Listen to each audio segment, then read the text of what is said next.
사소하다, 사소함이라고 하는 말을 사전에서 찾아보면 뭐라고 나오냐면 보잘것이 없이 작거나 적다 이렇게 나옵니다. 사소함이라고 하는 말.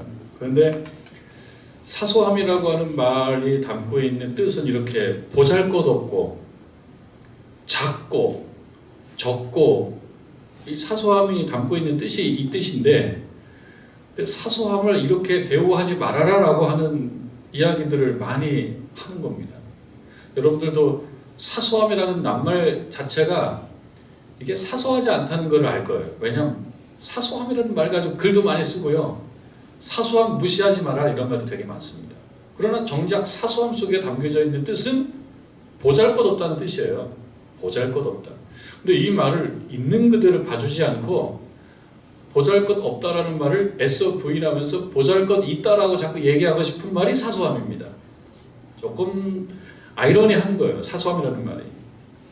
그래서 이 사소함이라는 말은 본래 일차적인 뜻은 보잘것없다는 말인데 실제 현실 속에서는 보잘것있다라는 의미로 더 잘 쓰이려고 해요.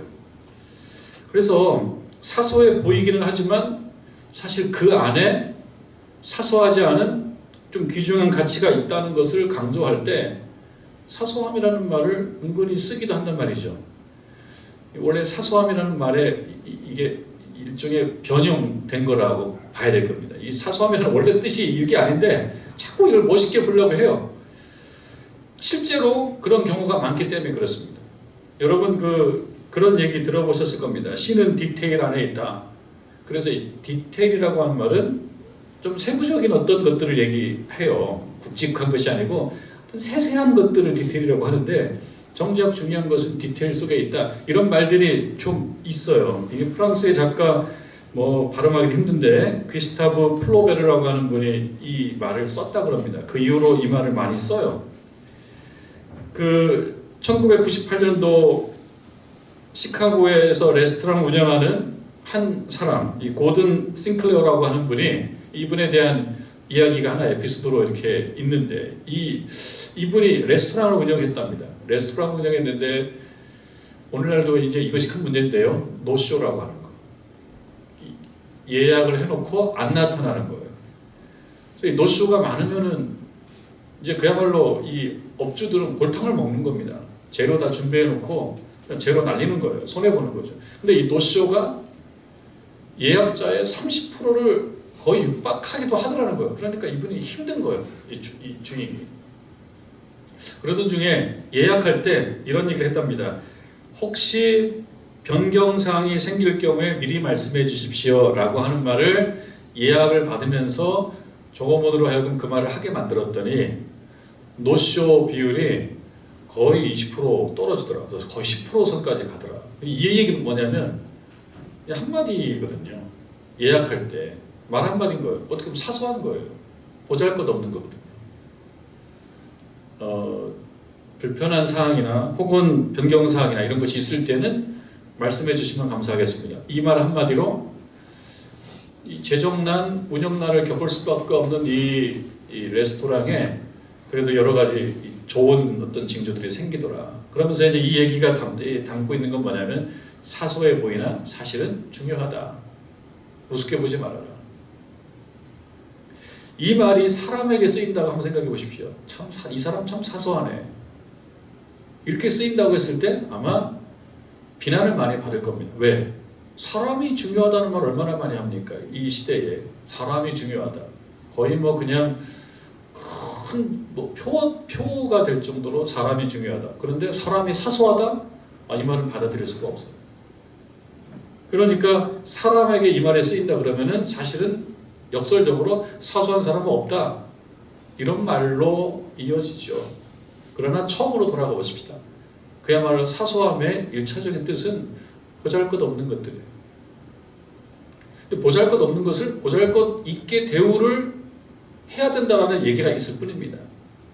냉정해 보면 사소한 것을 우선적으로 막 처리하고 사소한 것을 중요한 자리에 갖다 놓고 그렇게 의미가 없는 것을 막 의미 있다고 얘기하고 이렇게 하는 것에 무리가 따를 수 있어요.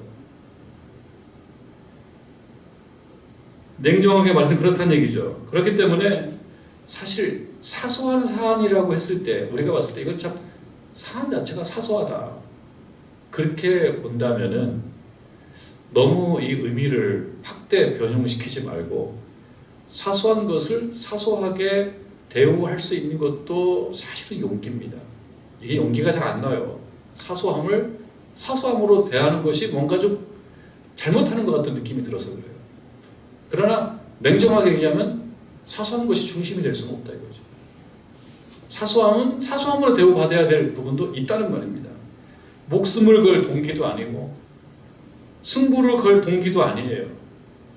사소한 일에 대해서는 좀 관대한 것도 괜찮다. 관대하다는 거 뭡니까? 그냥 뭐 이렇게 되든 저렇게 되든 괜찮다. 이렇게 생각해도 괜찮다는 거예요. 이게 사람에게 쓰이거나 2차적 의미로 변용되거나 그럴 때는 특별하게 생각할 거리지만 1차적인 것은 관대하게 봐도 괜찮다. 너무 엄격하게 봐서 그야말로 우리가 예전에 하곤 했던 사소한 것에 너무 목숨 걸지 말아라 이런 얘기를 하곤 했던 것처럼 여기에 그렇게 목숨 걸 것은 아니다. 그러나 현실 속에 살다 보면 어느새 사소함이 중심에 와 있어요. 이것도 문제가 될 수 있다. 이 얘기는 사도 바울이요. 사도 바울이 이러한 원리를 좀 실천하고 있습니다. 실천을 하다 보니까 좀 비판을 많이 받게 된 것 같아요. 사도 바울에게 있어서 사소하게 좀 느껴지는 것은요. 지금 9장 4절 이후에 보십시오. 4절 이후에 보면은 우리가 먹고 마실 권리가 없겠느냐. 사도 바울도 먹고 마실 권리가 있다라고 스스로 얘기하는 겁니다. 나도 사도인데 나도 사도이다는 거예요. 하나님으로부터 직접 부르심을 받고 직접 콜링을 받고 예수님 만나고 복음 전도하는 사도이기 때문에 나도 먹고 마실 권리 있다. 이건 두 가지 의미가 있습니다. 한 가지는 자유인 어떤 지난 주일날 우리가 말씀 나누었듯이 어떤 음식에 대한 자유함을 갖고 있을 뿐만 아니고 또 한편으로는요. 교회로부터 사도기 때문에 먹고 마시는 문제를 해결받을 권리가 나에게도 있다. 그런 측면을 얘기하는 거예요. 또 보면은요. 5절에 보면은 우리가 다른 사도들과 주의 형제들과 게바와 같이 믿음의 자매된 아내를 데리고 다닐 권리가 없겠느냐. 사도 바울은 이러지 않죠. 근데 다른 사도들은 아내까지 동반을 한단 말이에요. 근데 이 말 속에는 아내의 경비를 교회로부터 조달받는다라는 뜻도 이 안에 담겨져 있습니다. 그러니까 사도 바울은 그렇게 교회에 나는 그런 권리 나에게 있지만 나는 자매와 동반하지 않는다. 여기 보면 주의 형제들과 게바와 같이 게바가 이제 베드로 파에 속해 있는 그 사람들의 공격도 좀 있었던 것이 아닌가 이렇게 추측해 볼 수 있는데요. 또 6절에 어찌 나와 바나바만 일하지 아니할 권리가 없겠느냐 그렇게 얘기하면서 어떻게 보면 이 바나바는 사도 바울의 믿음의 어떤 멘토기도 하고 스승이기도 한 사람이 바나바예요. 그러니까 사역의 파트너가 바나바입니다. 근데 이 바나바와 함께 하면서 나도 이런 사도직을 감당하는데 교회로부터 어떤 경비를 조달받을 권리가 나는 없겠느냐. 왜 우리들만 열심히 일해야 되느냐? 근데 사실 우리는 조달받지 않고 일을 한다. 이런 이야기들을 하면서 사도 바울이 3절에서 나오는 나를 비판하는 자들에게 변명할 것이 이것이니 그러면서 고린도 교회의 어떤 성도들로부터 이 사도 바울이 비판을 받고 있습니다. 어떤 점을 지적받고 있습니다. 그런데 이 사도 바울이 이 지적받고 있는 이 지적거리 이런 비판의 사람들에 대해서 자신을 변호하고 있습니다. 변명을 하고 있는 것 같지만 사실은 이 일들은 사도 바울의 명예를 먹칠하지 않고 명예를 유지하기 위해서 그러는 것이 아니고 사도 바울의 가장 중요한 일을 더 효과적으로 해나가기 위해서는 이런 부분을 변명하면서 정당성 이런 것들을 확보할 필요가 있기 때문에 이렇게 하는 거예요. 이런 문제들, 나는 먹고 마실 권리도 있고 나도 자매와 함께 동반할 권리가 있고 일하지 않는 권리가 나한테 있는데 이거 나 다 권리를 쓰지 않는다는 거죠.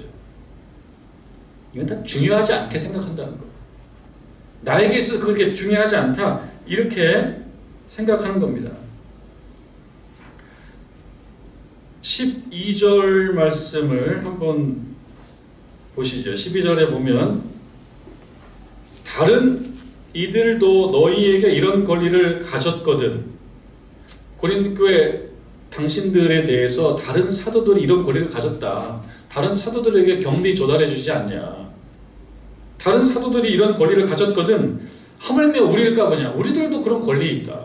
나나 바나바나 혹시 이 안에 구체적으로 명시되어 있지 않지만 디모데나 이런 우리 일꾼들도 당연히 이런 권리 있지만 좀 더 읽어볼까요? 그러나 우리가 이 권리를 쓰지 않는다. 범사에 참는다. 이 권리를 쓰지 않고 범사에 참는 것은 이유가 있다는 거예요. 이유가 뭐냐? 여러분 이 12절 끝부분이 굉장히 중요한 말씀입니다. 많이 좀 묵상해 봐야 될 말씀인데요. 내가 범사에 참는 이유가 있다. 지금 비판받는 거에 대해서 변명하지만 사실 이 비판을 못 견디고 괴로워서 내가 이 비판에 대해서 변명하지 않으면 안 될 것 같은 막 화가 나고 이래서가 아니라 사실은 기본적으로 참는다는 거예요. 왜 참느냐? 그리고 왜 지금 변명하느냐? 이런 중요한 사안이 있기 때문에 참는 거고 변명한다. 다른 것은 다 사소하다. 사소한 것은 나는 그냥 사소하게 대우하겠다. 사소하게 생각하겠다. 굳이 사소한 것을 중요하다라고 얘기해서 거기에 매몰되지 않겠다. 왜? 그러다 보면 중요한 것을 놓칠 수 있기 때문에. 내가 중요하게 생각하고 내가 목적으로 삼고 있는 것은 이거다라고 하는 거예요. 그것이 뭐냐면 그리스도 복음에 아무 장애가 없게 하려 함이로다. 내가 참고 내가 이 권리를 쓰지 않고 이 모든 것들을 그냥 사소함이라고 생각해서 관대하게 놓는 것은 사실은 복음 전도라는 거예요.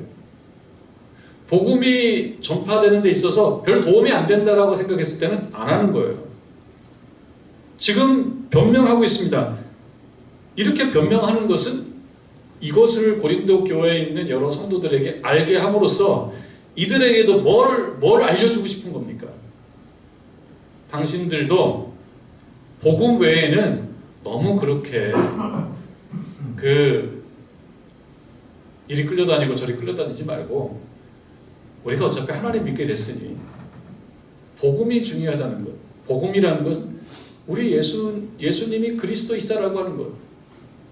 우리가 그 앞에서 죄인이고 그 앞에서 우리들이 낮은 모습으로 겸손하게 고백하며 가난한 마음으로 나아갈 때 그 이름을 통해서 다시 구원을 얻을 수 있다라고 하는 그 사실을 전달하는 것이 가장 중요하기 때문에 나는 그 권리를 사용하지도 않았고 그리고 나는 또 이것을 당신들에게 변명하고 있는데 이 변명을 당신들이 듣고 그대들도 가장 중요한 것을 중요하게 생각하면 좋겠다. 그런 이야기입니다. 그것을 설명하는 과정 속에서 7절, 8절, 9절 다 마찬가지인 것입니다. 7절도 누가 자기 비용으로 군복무를 하겠느냐? 자기 비용으로 하지 않는다. 근데 우리들은 우리 비용으로 한다. 자비량으로 한다. 누가 포도를 심고 그 열매를 먹지 않겠느냐? 누가 양떼를 기르고 그 양떼의 젖을 먹지 않겠느냐? 다 한다. 우리는 하지 않는다. 왜? 이렇게 하는 것이 오히려 복음 전파에 더 유익하다고 판단했기 때문에 우리는 이 권리를 쓰지 않는다. 9절에 보면 8절에 보면 내가 사람의 예대로 이것을 말하느냐? 내가 사람 생각을 말하는 거냐? 그렇지 않다. 성경 말씀에 봐도 이런 말씀 나온다. 성경 말씀 이 8절에 나오는 율법도 이것을 말하지 아니하느냐라고 얘기했을 때 9절에 나오는 그 율법, 모세 율법에 곡식을 밟아 떠는 소에게 망을 씌우지 말라 기록하였으니 하나님께서 어찌 소들을 위해서 염려하시겠느냐. 이것은 신명기 25장 4절 말씀을 사도 바울이 인용하는 건데요. 곡식을 이렇게 말하자면 여러 나라들에서 소를 이용해서 이 곡식을 터는 방아를 돌리기도 했다는 거죠. 또는 일정한 반경 안에 있는 곡식을 소로 하여금 이렇게 걷게 만들어서 그 소가 걷고 다니면서 그 곡식이 이제 털어지는, 그렇게 했다는 거죠. 그런데 뭐 이집트나 혹은 어떤 이방 지역에서는요, 이렇게 하는 거 소들의 입에다 망을 씌운다는 거예요. 근데 이거 성경에는 그렇지 않게 말하고 있다. 망을 씌우지 말라. 왜? 소들도 일하는데, 소들도 일을 하면서 뭘 먹어야지 일을 하지 않냐라고 율법은 소들을 어떤 좀 우대하는 거예요. 소에 대해서 얘기하는 것이냐 이것이? 아니다. 우리들에 대해서 얘기하는 것이다. 우리들도 이렇게 소의 입에 망을 씌우지 않게 될 권리가 우리들에게도 있는데, 말씀에 나오는 것처럼. 그러나 우리들 스스로 망을 씌우고 그렇게 하고 있지 않냐, 너를 불편 주지 않기 위해서. 이유는 그게 복음 전도에 유익하기 때문에, 그렇게 판단했기 때문에 그 길을 가고 있지 않냐, 그렇게 얘기합니다.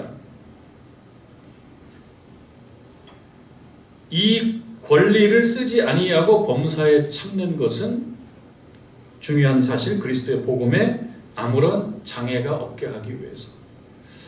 우리가 신앙생활을 해나가는 과정 속에서 이러저러한 문제 앞에 봉착할 때가 있습니다. 어느 경우는 권리와 관련된 문제이기도 하고요, 어느 경우는 의무와 관련된 문제이기도 할 것입니다. 이런저런 일을 해나가는 것이 하나의 권리이기도 하고 의무이기도 한 것이 있을 때가 있어요. 근데 이러한 권리라고 하는 것은 내가 마땅히 해도 되는 것들인데요, 어느 경우는 그 권리를 사용하지 않고 그냥 권리 행사를 안 하는 것이 좋을 때도 있다. 어떤 기준에 비춰봤을 때? 복음 전도에 비춰봤을 때. 내가 이렇게 해도 뭐 문제될 거 없어, 당연히 할 만해 라고 하지만, 이렇게 하는 것이 복음 전도에 우리 예수님이 드러나는 그러한 일에 별로 도움이 되지 않는다면 사도 바울의 입장에서 봤을 때는 권리 행사를 하지 않겠다. 또는 의무도 마찬가지예요. 의무는 하기 싫지 않습니까? 하기 싫은 게 의미예요. 그런데 복음 전도에, 그리고 주의 일에, 하나님의 일에 꼭 필요하다 그러면 굳이 마다하지 않겠다. 이 의무를. 권리도 굳이 행사하지 않겠다. 의무도 마다하지 않겠다. 라고 하는 것이 지금 사도 바울이 9장에서 고린도 교회 교우들을 향해서 자기를 변론하면서 동시에 그 교인들을 가르치고 또 훈련시키고 하고 있는 그런 상황입니다. 윈스턴 처칠의 그 회고록에 나와 있는 이야기라고 합니다. 제가 2차 인용하는데요, 직접 회고록을 읽은 게 아니고 이런 내용이 그 안에 있다라고 하는 2차 자료에서 인용하는 겁니다. 2차 세계대전이 한창일 때, 그때 이제 독일군이 영국을 향해서 폭격을 막 하고 그랬대요. 뭐 독일, 이제 이쪽 연합군 영국, 이쪽은 이제 전쟁을 일으킨 나라 중에 하나인 또 독일, 막 폭탄을 막 영국 본토에 막 폭탄을 이렇게 막 퍼부었답니다. 그러니까 영국의 땅이 포탄을 맞고 막 불바다 되고 막 그랬는데, 그런 과정 속에서 독일군 포로들이 수용되어 있는 그 독일군 포로 수용소, 독일 사람들 수용되어 있는 포로 수용소에도 그 폭탄이 떨어지기도 했다는 거예요. 그래서 피해가 생기기도 했다는 겁니다. 근데 이거에 대해서 윈스턴 처칠이 이제 어떤 의견을 냈냐면은, 우리로 얘기하면 뭐 국회에서 이제 그런 안을 낸 것 같아요. 우리로 얘기하면은 폭탄이 떨어져가지고 독일군 수용소에는 독일군들이 죽을 수 있으니까 돈을 좀 더 많이 배정을 해서 이 수용소를 다른 곳으로 옮기는 게 좋겠습니다라는 안을 냈다는 거예요. 그럼 이것을 듣고 다른 의원들이 동의하겠습니까? 아니, 지들이 쏜 포탄에 지들이 맞아 죽는다는 건데 우리가 뭘 거기까지, 또는 이 나쁜 녀석들이 우리를 향해서 쏘고 주인의 군인들이 죽는데 우리가 이 수용소까지 옮겨가면서 이 친구들을 안전하게 해줘야 돼? 아니, 그거는 낭비지. 이렇게 생각들을 했다는 거예요. 그래서 찬성을 하지 않았다는 거예요. 어림도 없다는 거예요. 동의를 하지 않는 거예요. 근데 이제 처칠이 양보를 하지 않습니다. 그래서 긴 줄다리기 회의가 계속됩니다. 시간이 계속 가는 거예요. 끝까지 처칠이 자기 소신을 굽히지 않는 거예요. 그러면서 시간이 계속 흐르면서 막 자정까지 가는 거예요. 자정까지. 자정이 훨씬 넘은 시간에 하도 이렇게 처칠이 뜻이 완강하고 그러니까 이제 의원들이 동의를 하게 된다는 거죠. 결국은 동의를 해서 예산 배정을 하고 이제 그 독일군 수용소를 옮기는 걸 그렇게 동의를 받았다는 거예요. 그때 처칠이 이렇게 고백했다라고 하는 이 고백의 내용이 처칠의 고백록에 나온다는 것입니다. 이것을 인용하는 겁니다. 이렇게 고백했다는 것입니다. 하나님 감사합니다. 하나님 감사합니다. 주님을 찬양합니다. 이렇게 고백을 했다는 거예요. 뭐 제가 직접 듣지 않았으니까 그저 2차 자료를 통해서 여러분께 전해지는 건데, 본인이 생각했을 때는, 다른 사람들이 생각할 때는 이게 틀린 건데 자신이 생각했을 때 하나님께서 이것을 기뻐하신다라고 생각했던 모양입니다. 그러니까 굽히지 않고 계속 이것을 추구했고 마침내 동의를 받았을 때 하나님 앞에 하나님께 감사기도를 했다. 뭐 이런 이야기입니다.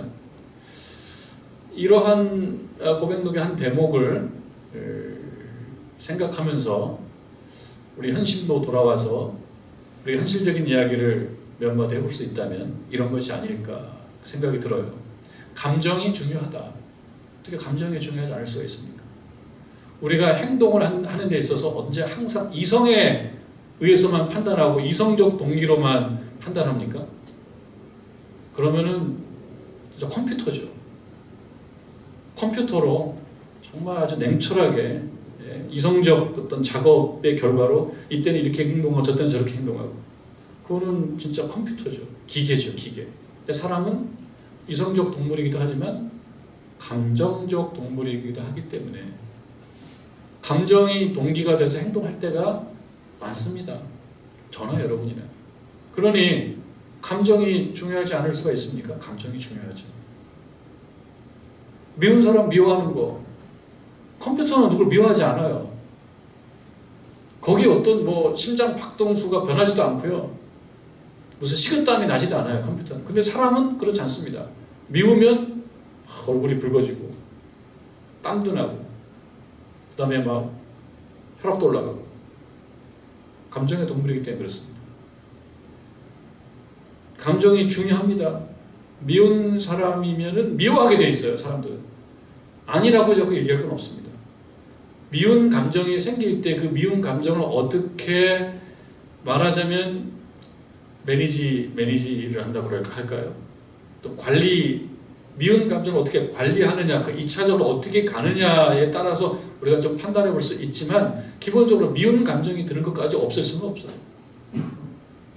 마치 배가 고프면 뭔가를 먹고 싶은 마음이 드는 것처럼, 근데 먹고 싶다 그래서 다 먹는 건 아닌 것처럼, 미운 감정이 들 때는 그 감정이 오는 것까지 어떻게 할 수가 없어요. 감정은 자유한 거예요. 자유롭게 자기에게 드나드는 거예요, 감정은. 근데 사람은 또 이성적인 동물이기도 하기 때문에 그 감정을 이성으로 한번 걸러보죠. 한번 검토하죠, 이성으로. 내 감정을 이성으로 검토하지 않는다? 그러면 이제 사람이라고 볼 수는 없어요. 정상적인 사람 아닌 거예요. 감정만 있다? 이성으로 검토를 하지 않는다? 항상 이성으로 검토가 안 된다? 그거는 정상적인 사람이라고 볼 수가 없습니다. 주사를 맞아야 됩니다. 왜? 이성이 작동 안 하니까. 감정은 나름 중요합니다. 중요하지 않다는 게 아닙니다. 미운 사람 미워하는 거 어떻게 보면 자연스러운 겁니다. 잘못이 아닙니다. 그러나 감정보다 더 중요한 것이 있다는 것을 이성으로 가끔씩 체크를 하는 거예요. 우리가 신앙생활을 많이 하게 되면 감정보다 더 중요한 것이 있다. 그 중요한 것이 뭘까?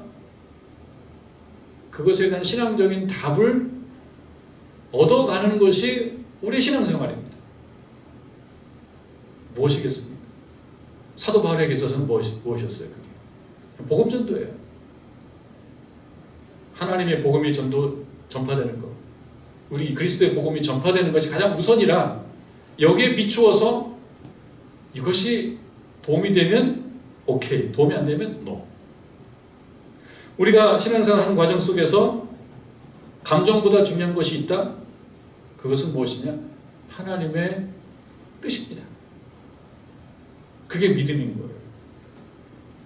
미운 사람 미워하는 마음 생기는 거 너무나 자연스럽고, 싫은 거에 대해서 싫다라는 의사표현하는 것이 자연스러운 건데, 그러나 그 감정이 이끄는 대로 그냥 막 가는 게 아니라 성도들은 이성으로 한번 검토하는데, 그 이성은 항상 예배 가운데, 기도 가운데 단련된 이성이에요.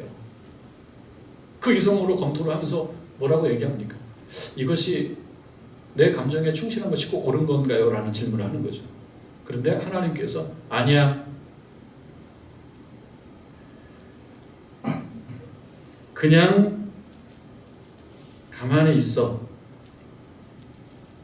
그런 말씀이 지금 읽다 보면 나오는데 지금 정확히 체크가 안 됐긴 합니다만 15절에 보면, 그러나 내가 이것을 하나도 쓰지 아니하였고 또 이 말을 쓰는 것은 내게 이같이 하여 달라는 것이 아니라 내가 차라리 죽을지언정 누구든지 내 자랑하는 것을 헛된 대로 돌리지 못하게 하리라.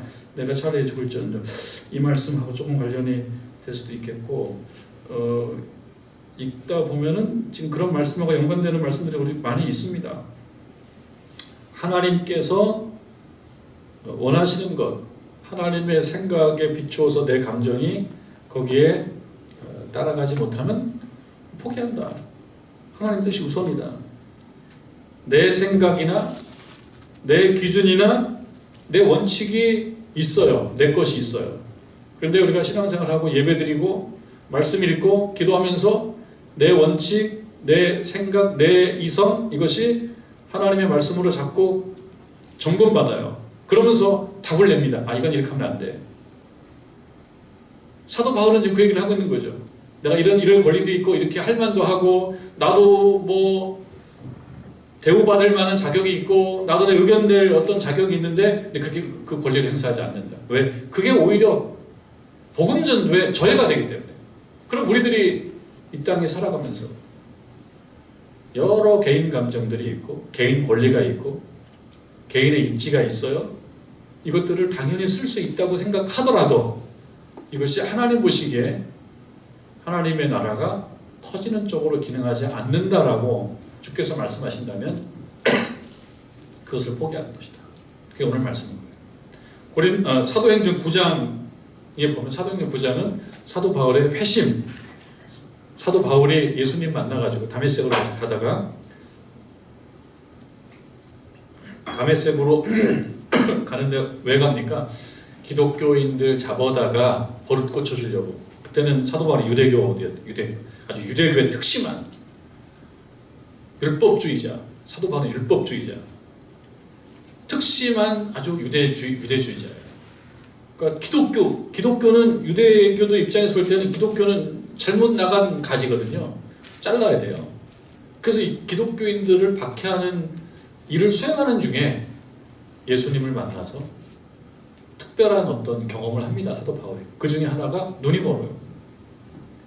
사도 바울이 눈이 멀어요. 직가라고 하는 직가, 고든 길, 직가, 아주 그냥 쭉 뻗은 그런 직가에 무슨 유다라는 사람의 집에 잠시 거하게 되는데요. 눈이 멀어요. 안 보여요. 그러는 중에 아나니아라고 하는 사람, 아나니아라고 하는 또 다른 하나님의 종에게 하나님께서 그에게 계시의 말씀을 주시는데, 아나니아야, 너 유다의 집에서 지금 기도하고 있는 사울을 찾아가라. 그래서 그에게 손을 얹고 안수해서 그의 눈을 뜨게 만들어라 라고 하는 계시를 아나니아에게 하나님이 주십니다. 그 아나니아가 그 계시의 말씀을 들으면서 하나님께 의문을 품어요. 의문을 제기하는 거예요. 의문을. 뭐라고 의문을 제기해요? 하나님 혹시 모르시는 거 아닙니까? 뭘? 사울이 어떤 인간인지 아시나요? 사울이 기독교도들을 잡아가서 박해하고 괴롭히는 데 아주 명수라고, 명수. 그런데 가서 그 눈 보는 거 잘 됐지, 그걸 기도해서 뜨게 만들어주라고요? 그건 아니지 않습니까? 라는 의견을 제시하는데 우리가 생각할 때 그 말이 맞습니다. 기독교들 입장에서 봤을 때는 사울이, 당시에는 바울이 아니에요. 우리 성경에서는 사울로 불립니다. 뭐 사울은 히브리식 이름이고 바울은 파울루스라고 해서 헬라식 이름이에요. 그래서 오늘날 영어식 이름이라고 보면 됩니다. 어쨌든 성경에서는 그때까지 거의 사울로 불려요. 그 사울에게 가서 안수해서 눈을 뜨게 만들어주는 거에 대해서 아나니아는 반대해요. 왜? 이 사울이 기독교도들 많이 괴롭혔거든요. 그런데 하나님께서 아니다, 이 큰 그릇이다. 큰 그릇이기 때문에 눈을 뜨게 해서 큰일 하게 만들어야 된다 라는 말씀을 주시는 거예요. 아나니아가 그 말을 듣고 어떡하냐? 순종합니다. 이거는 거죠. 아나니아가 생각할 때는 하나님 말씀이 아닌 것 같아요. 내 생각하고 충돌해요. 아, 하나님, 이 사울이 얼마나 우리를 괴롭혔는데요. 안 할랍니다. 나 안 할랍니다. 명분이 있습니다. 그런데 아나니아가 순종해요. 왜? 자기 생각보다 하나님 뜻이 더 중요하니까. 여러분, 말씀 들을 때 부닥치는 말씀이 있습니다. 내 말씀하고 부닥쳐요. 갈등이 생겨요. 그러면 내 생각이 이겨야 되겠어요? 하나님 생각이 이겨야 되겠어요? 이 말씀 듣는다. 하나님 생각이 이겨야죠.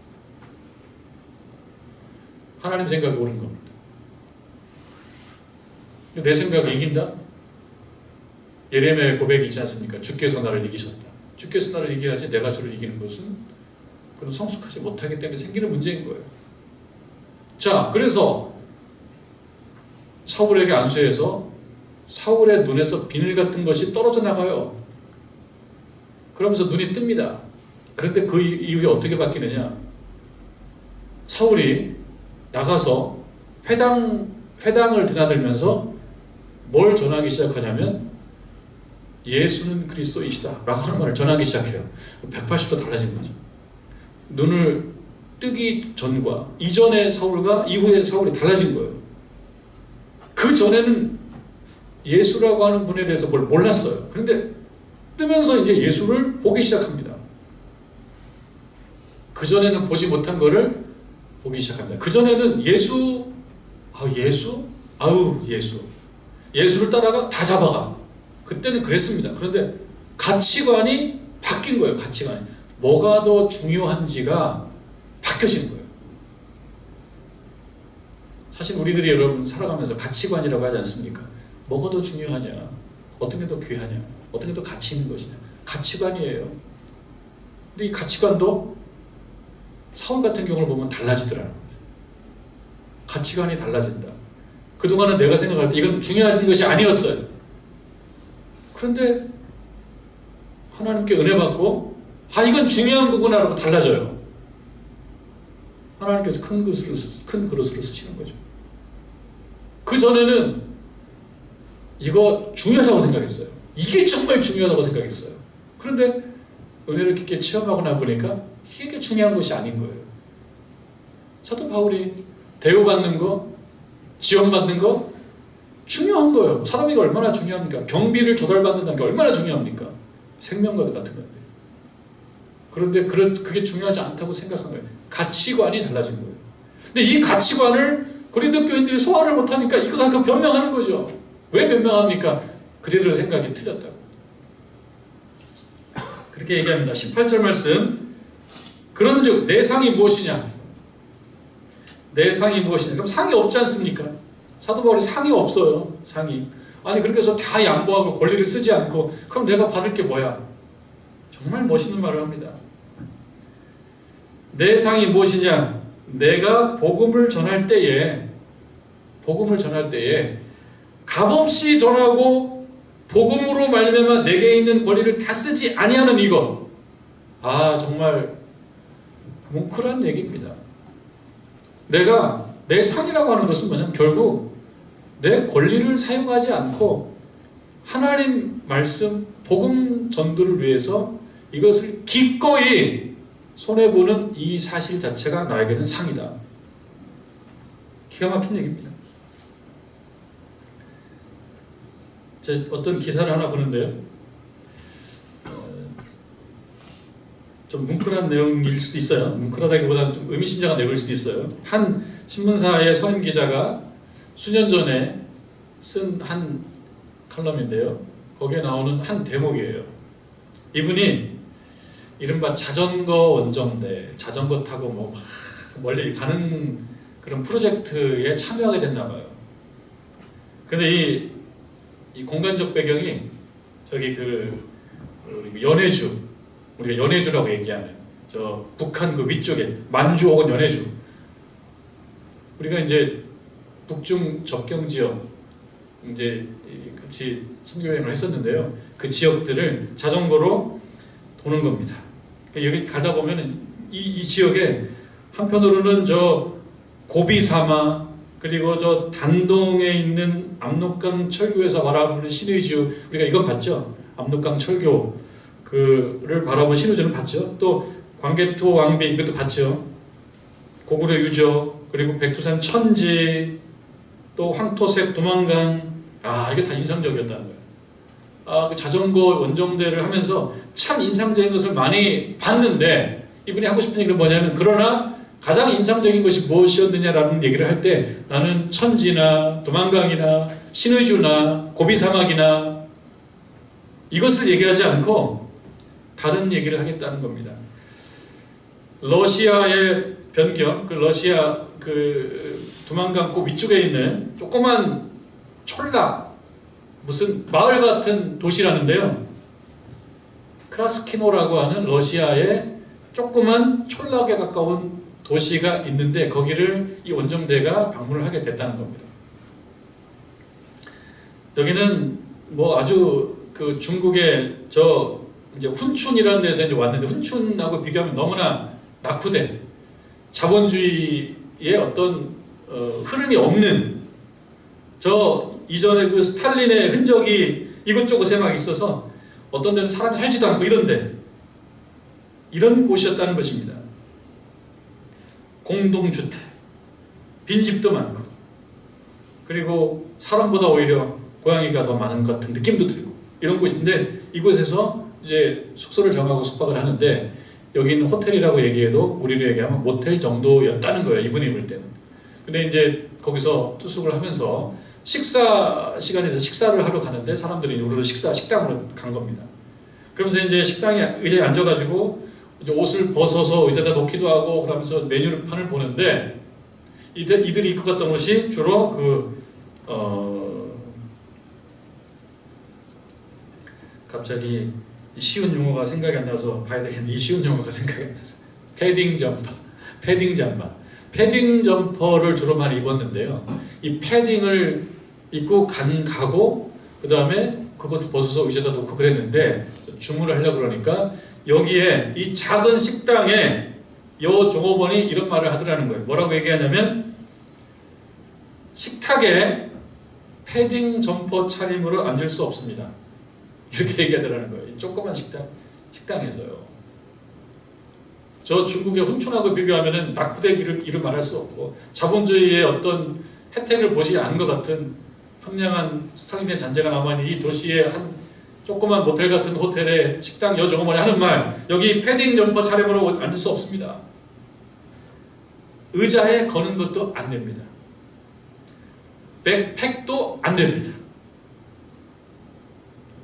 굳이 갖고 오시려고 그러면 입구에 있는 클락룸이라고 하는, 클럽룸이라고 하는 뭔가 이렇게 물품을 놓고 하는 클락룸에 맡기거나 객실에 놓고 오십시오.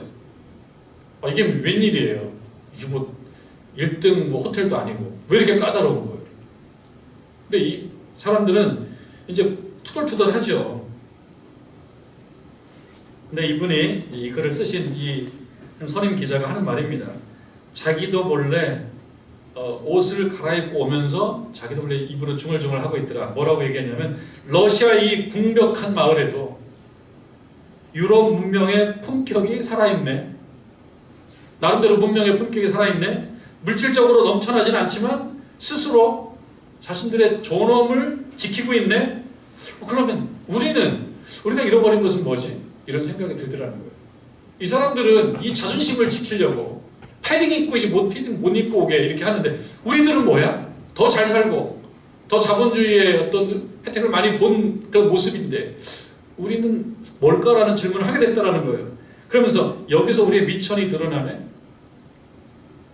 바깥 세상에서 우리가 대접받을 만한지를 평가하는 기준을 얘기할 때 바로 이런 것이 아니겠는가? 이런 생각이 들더라는 거예요. 그래서 이분이 쓴 거는 사소한 것 같은데 사실은 사소하지 않다 얘기를 하고 싶은 겁니다. 이들은요, 어떤 위험이고 어떤 명예이고 어떤 존엄인지는 모르겠지만 이것을 지키려고 부단히 노력했던 모습이었다는 거죠. 사도 바울은요, 복음 전도 외에는 다 괜찮다. 복음 전도와 관련되어 있는 것들은 양보할 수 없다. 우리가 신앙생활을 하면서 감정도 중요하고 이성도 중요합니다. 권리도 중요합니다. 권리가 중요합니다. 그러나 신앙생활의 깊이가 깊어지게 되면 나의 감정과 나의 권리와 나의 이성보다도 하나님께서 뭘 기뻐하시나, 나를 통해서 원하시는 것이 무엇인가를 따져보고 그것이 분명하다면 하나님 뜻에 우선순위를 두고 다른 것은 사소한 것으로 생각하고 하나님의 말씀과 나에게 기대하시는 그 뜻을 보다 중요한 것으로 생각하며 결정하며 나아가는 것이 필요하다. 그 말씀을 이 밤에 듣고 기도하면서 하나님 말씀을 듣는 저와 여러분 되기를 주님의 이름으로 축원합니다.